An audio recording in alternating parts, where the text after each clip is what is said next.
Malaikat berasal dari kata bahasa Ibrani malak yang berarti utusan. Dalam Wahyu pasal 2 ada beberapa potongan ayat-ayat yang bisa kita baca. Ayat 1 dikatakan, "Tuliskanlah kepada malaikat jemaat di Efesus." Lalu ayat 8, "Tuliskanlah kepada malaikat jemaat di Smyrna." Lalu ayat 12, "Tuliskanlah kepada malaikat jemaat di Pergamus." Dari ketiga kutipan ayat tersebut, seorang pelayan Tuhan atau seorang pemimpin jemaat yang adalah manusia biasa, dalam artian umum bisa disebut sebagai malaikat. Tetapi dalam pengertian khusus, malaikat adalah makhluk roh. Mereka adalah makhluk sorgawi, makhluk ciptaan Allah yang ditugaskan untuk melaksanakan beberapa pelayanan atau misi khusus. Tentunya untuk tujuan yang sesuai dengan rencana dan kehendak Allah sebagai penciptanya. Beberapa malaikat yang tertulis di dalam Alkitab antara lain malaikat serafim. Dalam beberapa kali kemunculannya di dalam Alkitab, malaikat serafim lebih sering memuji dan memuliakan Allah. Malaikat kerub atau kerubim. Malaikat ini paling banyak disebut di dalam Alkitab. Malaikat kerubim seperti prajurit. Seringkali ia mendapat tugas untuk menjaga. Penghulu malaikat. Penghulu adalah kepala atau pemimpin dari para malaikat. Dalam kitab Yuda 1, namanya disebut Mikael. Mikael lah yang menjadi pemimpin dalam pertempuran melawan iblis dan para pengikutnya. Alkitab tidak menyebut nama malaikat secara spesifik, kecuali Mikael dan Gabriel. Gabriel disebutkan dalam Lukas 1 ayat 19 sebagai malaikat pembawa berita. Gabriel lah yang menyampaikan pesan Allah kepada Maria. Allah telah menciptakan para malaikat sebelum bumi dicipta.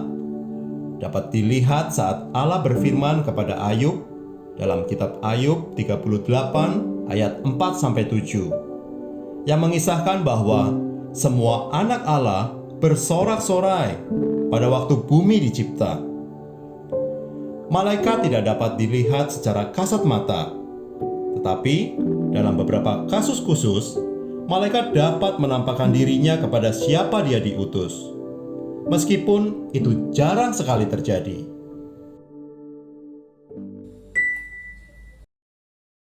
Malaikat tidak mempunyai tubuh jasmani seperti manusia, karena malaikat adalah makhluk roh.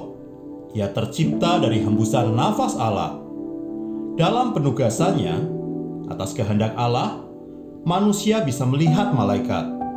Itu jika Allah membukakan mata batin atau mata rohani dari manusia itu. Jumlah malaikat tidak bertambah dan tidak berkurang, karena malaikat tidak kawin dan mengawinkan. Dalam Matius 22 ayat 30, Yesus berkata, "Karena pada waktu kebangkitan, orang tidak kawin dan tidak dikawinkan, melainkan hidup seperti malaikat di sorga." Allah menciptakan malaikat dalam jumlah yang sangat banyak. Wahyu 5 ayat 11, "Maka aku melihat dan mendengar suara banyak malaikat sekeliling tahta. Makhluk-makhluk dan tua-tua itu, jumlah mereka berlaksa-laksa dan beribu-ribu laksa." Jika satu laksa sama dengan 10.000, 1.000 laksa artinya 10 juta. Jika Allah telah menciptakan malaikat beribu-ribu laksa, itu berarti jumlah malaikat sangat banyak. Malaikat lebih kuat, lebih berkuasa, dan lebih berakal budi daripada manusia. Malaikat bergerak sangat cepat, namun ia masih terbatas oleh ruang dan waktu. Malaikat bukanlah roh-roh orang benar atau roh-roh bayi yang sudah meninggal, seperti yang banyak dikatakan orang. Allah yang kekal menciptakan malaikat menjadi makhluk yang kekal. Ingat, meskipun kekal, malaikat adalah makhluk ciptaan Allah. Lukas 20 ayat 36. Sebab mereka tidak dapat mati lagi. Mereka sama seperti malaikat-malaikat. Sebagai makhluk roh yang bersifat kekal, maka apabila malaikat mengambil keputusan untuk memberontak kepada Allah dengan melanggar ketetapan yang telah Allah tentukan, maka ketidaktaatan atau dosa dari malaikat bersifat kekal, tidak dapat diampuni. Sudah pasti malaikat yang berbuat dosa mendapatkan hukuman kekal. Sekarang, apa tujuan Allah menciptakan para malaikat?